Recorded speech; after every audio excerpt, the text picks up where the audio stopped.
എന്റെ നോട്ടത്തിൽ സാർമാരെ ഒരു സ്വഭാവ ദൂഷ്യോ ആ ചെറുക്കന് ഞാൻ കാണുന്നില്ല. നിങ്ങൾക്കെല്ലാം നല്ല അഭിപ്രായമാകും അതിനെ കുറിച്ച് അല്ലേ? അല്ല ഈ ഇവിടെ എങ്ങും അങ്ങനെ ഈ പറയുന്നത് പോലെ പെൺവിഷയമായിട്ട് ബന്ധപ്പെട്ട് ഒന്നും പുള്ളിയെ കുറിച്ച് മോശം അഭിപ്രായം ഇന്നിതുവരെ ഞാൻ കേട്ടിട്ടില്ല. നമുക്കൊന്നും അറിയത്തില്ല. പക്ഷെ ഞാൻ വിശ്വസിക്കത്തില്ല ഇത് ഇങ്ങനെ ആര് പറഞ്ഞാലും എനിക്ക് വിശ്വസിക്കാൻ പറ്റും എന്ന് പറഞ്ഞാൽ വിവാദങ്ങൾക്ക് ശേഷമുള്ള രാഹുൽ മാങ്കൂട്ടം പൂർവാധികം അല്ലെങ്കിൽ അജയ്യനായിരിക്കുന്നു, അയാൾ കരുത്താർജിച്ചിരിക്കുന്നു എന്ന് തന്നെയല്ലേ നമ്മൾ കരുതേണ്ടത്? അത് തന്നെയല്ലേ യാഥാർത്ഥ്യവും അല്ലേ? ആണ്. കാരണം ഈ വിവാദങ്ങളൊക്കെ പൊട്ടിപ്പുറപ്പെടുന്നതിന് മുമ്പ് രാഹുൽ എന്തായിരുന്നോ പാലക്കാട്, അത് തന്നെയാണ് അല്ലെങ്കിൽ അതിനേക്കാൾ ഏറെ കരുത്താർജിച്ചിരിക്കുകയാണ് രാഹുൽ മാങ്കൂട്ടത്തിൽ പാലക്കാട് എന്ന് പാലക്കാട്ടെ ജനം നേർസാക്ഷ്യം പറയുകയാണ്.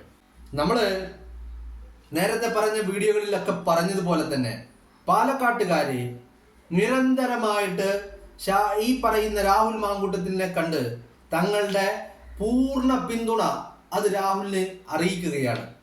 എന്ന് പറഞ്ഞു കഴിഞ്ഞാൽ ഇവിടെ ഒരു ചെറിയൊരു കൺഫ്യൂഷൻ ഉണ്ട്. ആ കൺഫ്യൂഷനാണ് ഇത്തരത്തിൽ ജനം പ്രകടമാക്കാൻ അവരുടെ അഭിപ്രായങ്ങൾ അല്ലെങ്കിൽ അവരുടെ ആഗ്രഹങ്ങൾ ജനം പരസ്യമായി പ്രകടിപ്പിക്കുവാനുള്ള കാരണം എന്ന് പറയുന്നത് ഒരു ചെറിയ കൺഫ്യൂഷനാണ്. എന്താണ് ആ കൺഫ്യൂഷൻ? ആ കൺഫ്യൂഷൻ എന്ന് പറയുന്നത് 2026 നിയമസഭാ തെരഞ്ഞെടുപ്പില് രാഹുൽ മാങ്കൂട്ടം പാലക്കാട്ട് സ്ഥാനാർത്ഥിയാകുമോ എന്നുള്ളതാണ് കൺഫ്യൂഷൻ. കാരണം രാഹുൽ മാങ്കൂട്ടം കോൺഗ്രസിന്റെ കൈപ്പത്തി ചിഹ്നത്തിൽ പാലക്കാട്ട് ഉപതെരഞ്ഞെടുപ്പിൽ മത്സരിച്ച് 18,000-ലേറെ വരുന്ന ഭൂരിപക്ഷത്തിന് വിജയിച്ച വ്യക്തിയാണ് രാഹുൽ. ആ രാഹുല് ഈ പറയുന്ന പാലക്കാട്ട് 2026 സ്ഥാനാർത്ഥിയാകുമോ എന്നുള്ള ഒരു കൺഫ്യൂഷനാണ്. ആ കൺഫ്യൂഷനുള്ള കാരണം എന്ന് പറയുന്നത് കോൺഗ്രസ് രാഹുലിനെതിരെ എടുത്തിരിക്കുന്ന നടപടികൾ തന്നെയാണ് ആ കൺഫ്യൂഷന്റെ കാരണം. കോൺഗ്രസ് എടുത്തിരിക്കുന്ന നടപടി എന്ന് പറയുന്നത് കോൺഗ്രസ് അയാളെ യൂത്ത് കോൺഗ്രസിന്റെ അധ്യക്ഷ സ്ഥാനത്ത് നിന്നും രാജിവെപ്പിച്ചു. അതോടൊപ്പം പാർട്ടിയുടെ പ്രാഥമിക അംഗത്തിൽ നിന്ന് സസ്പെൻഷൻ അയാൾക്ക് അടിച്ച് കയ്യിൽ കൊടുത്തു. അങ്ങനെ പാർട്ടിയുടെ പ്രാഥമിക അംഗത്തിൽ നിന്ന് സസ്പെൻഷൻ നേരിടുന്ന വ്യക്തിയെ കോൺഗ്രസ് മത്സരിപ്പിക്കുമോ എന്നുള്ളതാണ് കൺഫ്യൂഷൻ. അവിടെ കൺഫ്യൂഷൻ തീരണമെങ്കിൽ ഒന്നില്ലെങ്കിൽ കോൺഗ്രസ് മത്സരിപ്പിച്ചില്ലെങ്കിൽ രാഹുൽ സ്വതന്ത്രനായിട്ട് മത്സരിക്കുമെന്ന് രാഹുൽ പറയണം.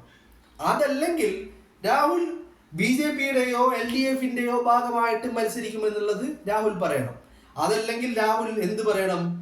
ഞങ്ങൾ കോൺഗ്രസ് മത്സരിപ്പിച്ചിട്ടില്ലെങ്കിൽ ഞാൻ മത്സര രംഗത്ത് ഉണ്ടാവില്ല എന്നുള്ള രാഹുലിന്റെ നിലപാട് അറിയണം. എന്താണെങ്കിലും രാഹുലിന്റെ നിലപാട് ഇതുവരെ രാഹുൽ വ്യക്തമാക്കിയിട്ടില്ല. കാരണം ഇവിടെ രാഹുലിന്റെ നിലപാട് വ്യക്തമാക്കേണ്ടത് രാഹുലാണ്. കോൺഗ്രസിന്റെ നിലപാട് പാർട്ടി നേതൃത്വവും വ്യക്തമാക്കും. അതുകൊണ്ട് തന്നെയാണ് ഇങ്ങനെ ഒരു കൺഫ്യൂഷൻ നിലനിൽക്കുന്നത്. ആ കൺഫ്യൂഷൻ പാലക്കാട്ട് ജനതയെ സംബന്ധിച്ചിടത്തോളം ഇപ്പോ പാലക്കാട്ട് രാഹുലാണ്, രാഹുൽ മാത്രമാണ്, രാഹുൽ മാത്രം മതി എന്നുള്ളതാണ് പാലക്കാട്ടുകാരുടെ മെന്റാലിറ്റി. അവരുടെ ആ പിന്തുണ അവര് ഒന്നുകൂടി രാഹുലിനെ അറിയിക്കുകയാണ്. ഇങ്ങനെ രാഹുലിനെ പിന്തുണക്കുന്നതിലൂടെ പാലക്കാട്ടുകാർ പറയാതെ പറയുന്ന മറ്റൊരു കാര്യമുണ്ട്. എന്താണത്? രാഹുല് പാലക്കാട്ട് കോൺഗ്രസ് മത്സരിപ്പിച്ചിട്ടില്ലെങ്കിൽ രാഹുൽ സ്വതന്ത്രനായിട്ട് മത്സരിച്ചാലും നിങ്ങൾ പാലക്കാട്ട് വിജയിച്ചു കയറും, ഞങ്ങളുടെ പിന്തുണ ഞങ്ങൾ അതിന് നിങ്ങൾക്ക് അറിയിക്കുകയാണ് എന്നുള്ളത് കൂടി പാലക്കാട്ടുകാർ പറഞ്ഞു വെക്കുന്നുണ്ട്. അതോടൊപ്പം ചോദ്യങ്ങൾ പലതും ഉയരുന്നുണ്ട്. എന്താണ് ചോദ്യം? രാഹുലിനെ MLA ആക്കിയത് പാർട്ടിയാണ്, രാഹുലിനെ യൂത്ത് കോൺഗ്രസിന്റെ അധ്യക്ഷനാക്കിയത് പാർട്ടിയാണ്. ഈ പ്രസ്ഥാനത്തെ തള്ളിക്കൊണ്ട് രാഹുല് പ്രസ്ഥാനത്തിന്റെ വേലിക്കെട്ടപ്പുകൾക്കപ്പുറത്ത് കിടന്നുകൊണ്ട് ഒരു സ്വതന്ത്രനായിട്ടോ അതല്ലെങ്കിൽ മറ്റേതെങ്കിലും വിഭാഗത്തിലേക്ക് കോൺഗ്രസിലേക്ക് നിന്ന് മാറി മറ്റാരുടെയെങ്കിലും കൂടെ മത്സരത്തിന് തയ്യാറാകുമോ എന്നുള്ള ചോദ്യം തന്നെയാണ് ഉയരുന്നത്. എന്തൊക്കെയാണെങ്കിലും ആ ചോദ്യങ്ങൾക്ക് വിരാമം ഈ പറയുന്ന ഡിസംബർ 13 കഴിയുന്നതോടുകൂടി നമ്മുടെ മുന്നിലേക്ക് എത്തുമെന്നുള്ള കാര്യത്തിൽ ഒരു തർക്കവും വേണ്ട. ഇനി പോയാലും ഒരൊറ്റ മാസം.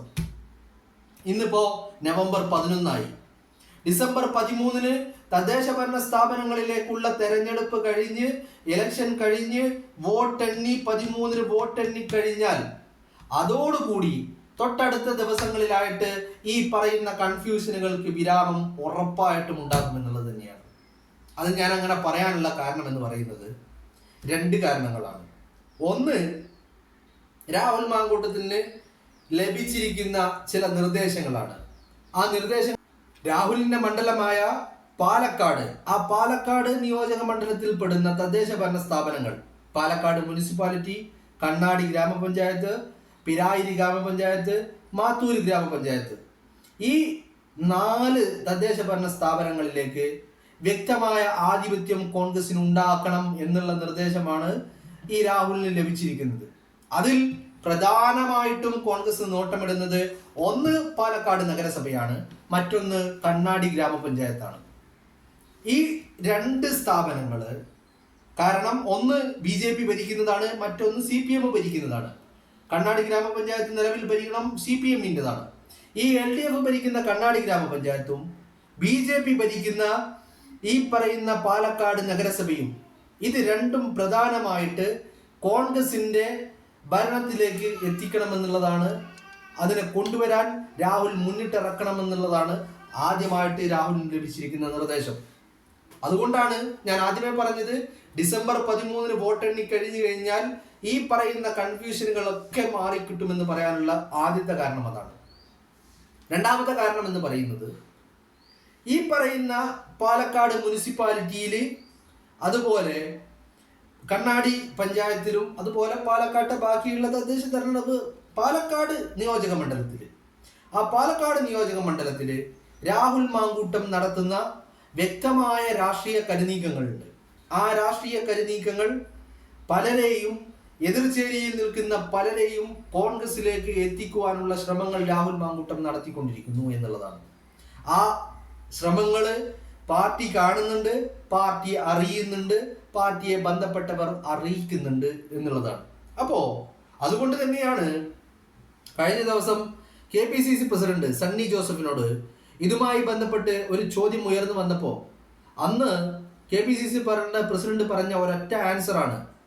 എന്താണ് പറഞ്ഞത്? തെട്ടുകൂടായ്മ എന്ന് പറയുന്ന ഒരു സംഭവമില്ല.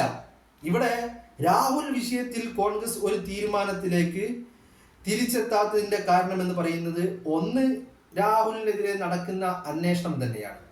ആ അന്വേഷണം ഏതെങ്കിലും ഘട്ടത്തിൽ എവിടെയെങ്കിലും ഒരു സുപ്രധാന ടേണിംഗ് പോയിന്റിലേക്ക് എത്തിക്കഴിഞ്ഞാൽ ഷുവറായിട്ടും ഈ പറയുന്ന തീരുമാനങ്ങളിൽ മാറ്റമുണ്ടാകുമെന്നുള്ളത് തന്നെയാണ്. അതും ഈ പറയുന്ന ഡിസംബർ അവസാനത്തോടു കൂടി കോൺഗ്രസ് നേതൃത്വം പ്രതീക്ഷിക്കുന്നുണ്ട് എന്നുള്ളത് തന്നെയാണ്. ഇപ്പൊ ചുരുക്കി പറഞ്ഞു കഴിഞ്ഞാൽ പാലക്കാട് വിവാദങ്ങൾക്ക് ശേഷമുള്ള രാഹുൽ എന്താണ് പാലക്കാടിന്റെ മനസ്സ് എന്ന് ചോദിച്ചു കഴിഞ്ഞാൽ പാലക്കാടിന്റെ മനസ്സ് വിവാദങ്ങൾക്ക് ശേഷം പൂർവാധികം ശക്തിയോടുകൂടി, അല്ലെങ്കിൽ രാഹുലിന്റെ പിന്തുണ അതിലേറെ വർദ്ധിച്ചിരിക്കുന്നു എന്നുള്ള കാര്യമാണ് നമുക്ക് വ്യക്തമാകുന്നത്. അതാണ് യാഥാർത്ഥ്യവും.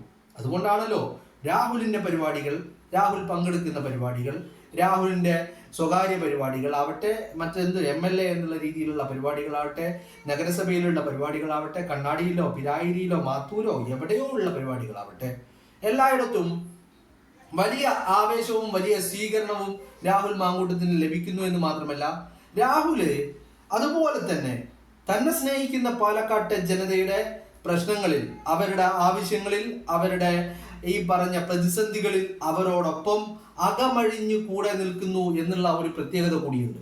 അപ്പോ ഇത്തരത്തിൽ ഈ പറഞ്ഞ വിവാദങ്ങൾക്ക് ശേഷം പാലക്കാട്ട് തിരിച്ചെത്തിയ രാഹുല് പൂർവാധികം ശക്തിയോടുകൂടി കരുത്താർജിച്ചിരിക്കുന്നു. അതോടൊപ്പം നേതൃത്വം നൽകുന്ന ചില നിർദ്ദേശങ്ങൾ, അത് അൺഒഫീഷ്യലായിട്ടുള്ള നിർദ്ദേശങ്ങളാണെങ്കിൽ പോലും അത് കോൺഗ്രസിന് സഹായകരമാകുന്ന രീതിയിലുള്ള പ്രവർത്തനങ്ങൾ രാഹുലിന്റെ ഭാഗത്തു നിന്നും ഉണ്ടാവണം എന്നുള്ള ഒരു നിർദ്ദേശം തന്നെയാണ് രാഹുലിന് ലഭിച്ചിരിക്കുന്നത്. അപ്പോൾ ഇതൊക്കെ മുൻകൂട്ടി നമ്മൾ മുൻനിർത്തി നമ്മളൊന്ന് പരിശോധിച്ച് നോക്കിക്കഴിഞ്ഞാൽ, അതോടൊപ്പം വലിയ പ്രധാനപ്പെട്ട ഘടകം എന്ന് പറയുന്നത് രാഹുലും പാർട്ടിയും ആണെങ്കിൽ പോലും അതിനപ്പുറത്തേക്ക് പാലക്കാട് നിയോജക മണ്ഡലത്തെ സംബന്ധിച്ചിടത്തോളം വലിയ ഒരു ഘടകം എന്ന് പറയുന്നത് പാലക്കാട്ടെ ജനതയാണ്. ആ പാലക്കാട്ടെ ജനത രാഹുലിനെ കൈനീട്ടി സ്വീകരിക്കുവാനും രാഹുലിന്റെ പിന്തുണയുമായി രാഹുലിന്റെ കൂടെ നിൽക്കുവാനും തയ്യാറാകുമ്പോൾ ഉറപ്പായിട്ടും 2026 തെരഞ്ഞെടുപ്പ് സ്ഥാനാർത്ഥി പട്ടിക പ്രഖ്യാപിക്കുന്നതിന് മുമ്പായിട്ട്, അല്ലെങ്കിൽ ആ സ്ഥാനാർത്ഥി പട്ടിക പ്രഖ്യാപിക്കുമ്പോൾ അതിൽ രാഹുൽ മാങ്കൂട്ടം എന്നുള്ള ഒരു പേര് അത് ഉണ്ടാകും എന്നുള്ളത് തന്നെയാണ് നമ്മൾ പ്രതീക്ഷിക്കുന്നത്. എന്തൊക്കെയാണെങ്കിലും കാര്യങ്ങൾ എന്താണെങ്കിലും രാഹുലിനെ കൈവിട്ട് പോകില്ല എന്നുള്ള രാഹുലിനെ സംബന്ധിച്ചിടത്തോളം കാര്യങ്ങൾ കൈവിട്ടു പോകില്ല എന്നുള്ള ഒരു സാഹചര്യം, ഒരു രാഷ്ട്രീയ അന്തരീക്ഷം തന്നെയാണ് പാലക്കാട്ട് നിലനിൽക്കുന്നത് എന്നുള്ള ഒരു ആശ്വാസം കൂടി രാഹുൽ മാങ്കൂട്ടത്തിനുണ്ട്. അപ്പോൾ എന്തൊക്കെയാണെങ്കിലും ഈ വരുന്ന കാര്യങ്ങൾ, ഈ പറഞ്ഞ ഫാക്ടറുകൾ അതൊക്കെ പരിഗണനാ വിഷയം തന്നെയാണ്.